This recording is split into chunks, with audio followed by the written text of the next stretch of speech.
Today the biggest news comes from the Russian Federation.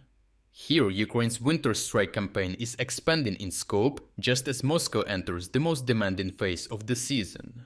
And now, the newly delivered Storm Shadow missiles from the United Kingdom are being brought into the campaign. As winter demand peaks, repair cycles become exhausted, and repeated damage becomes impossible to absorb across Russia's energy system. The use of Storm Shadow in recent strikes reveals how Ukraine has been managing these missiles, as they appear to have been held in reserve for a concentrated blow rather than expended immediately with reduced effectiveness. The arrival of the new batch from the UK reinforced the air power even more, allowing Ukraine to treat refineries, ports and gas facilities as high-value military targets, sharply increasing the defensive burden to Russia, just as stability in fuel supply, transport and export flows is most critical. The clearest example is the strike on the Novoshakhtinsk oil refinery, where multiple impacts and secondary explosions point to a missile strike aimed at processing units.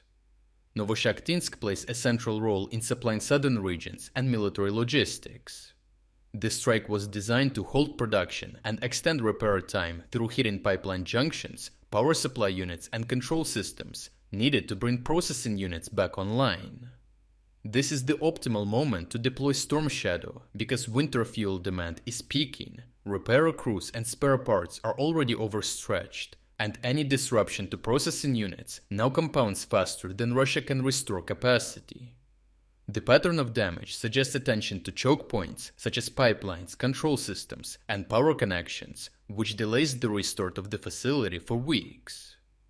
The Orenburg gas processing plant, the largest facility of its kind in the world, was also struck during this wave.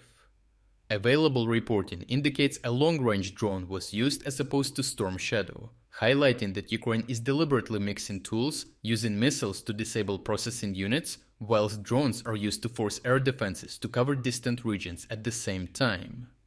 The sequence of strikes shows that Ukraine is applying hard pressure rather than waiting for weeks.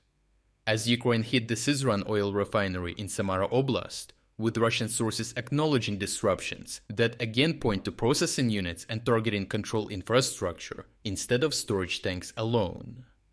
As Ukraine linked the refinery directly to military fuel supply, suggesting that Syzran remains on the target list instead of being considered a completed strike. On December 26th, the Volgograd refinery supplying Lukoil was struck, with the reports indicating damage to infrastructure used to produce lubricants and pipeline systems, a category of output that directly affects both civilian transport and military equipment maintenance. At the same time, strikes on Novorossiysk's port infrastructure destroyed multiple offshore terminals, and as a result, the port is now operating with only a single remaining loading point, turning one of Russia's most important export hubs into a fragile bottleneck. The same day, Temryk port in Krasnodar Krai was hit, with large product tanks set ablaze, a type of target that removes buffer storage and amplifies the impact of future strikes on refineries and pipelines feeding the port. A day earlier, strikes hit an oil tanker and port infrastructure along the Krasnodar Krai coastline, further tightening pressure on storage and shipping capacity in the region.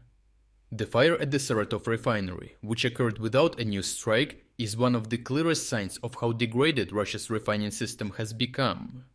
Saratov has been hit repeatedly over time, and while Russia has managed to restore partial output after earlier attacks, those repairs have increasingly relied on temporary fixes and equipment taken from other facilities. As spare parts run out and maintenance windows shrink, failures are no longer showing up as leaks or reduced efficiency, but as uncontrolled fires and full shutdowns.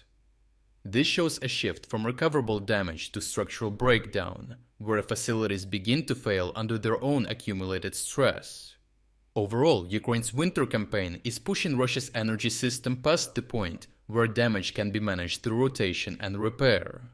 Repeated strikes, delayed maintenance, and the collapse of temporary fixes are turning refineries and ports into failure points instead of recoverable assets. With facilities like Saratov now shutting down without new attacks, Russia enters the winter period knowing that even restored sites may fail on their own. At this pace, Moscow is forced to defend more infrastructure with fewer resources, accepting a loss of fuel stability and export capacity that becomes harder to reverse with each passing week. Lastly, New Year is finally here.